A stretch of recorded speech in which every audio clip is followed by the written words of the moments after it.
aka. Bugungi o'yin haqida fikrlaringiz? Bu ikkita jamoaga juda ochko zarur edi. Oxirgi o'rinda ketaturib, qiyin o'yin bo'lishini bilardim. Ikki jamoaga ham nukusda ochko olish qiyin, uni ham bilamiz. Bolalar harakat qildi oxirigacha. Bir ochkodan so'ng shundan nima deydi, xursandmiz. Bir ochkodan qaytyapmiz.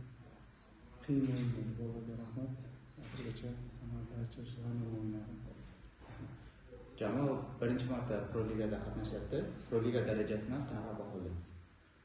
Jamoamiz Pro Liga darajasi men o'ylayman birinchi marta qatnashyapti. Endi bu ancha yaxshi jamoalar, masalan, Super Liga daraja qo'ygan bo'lsa, hozir mana 4-5 ta jamoa harakat qilyapti. Ham yosh jamoalar bor, mana yangi debyutant jamoalar. Ancha o'sibdi Pro Liga darajasi.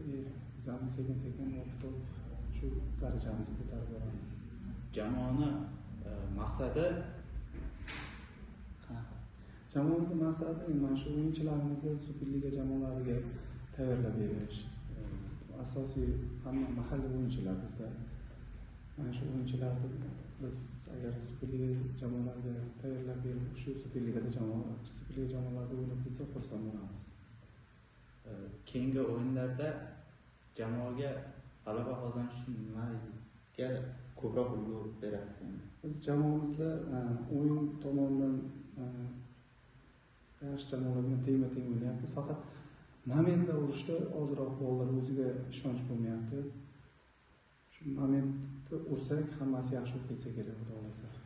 Rahmat aka, o'yinlardan.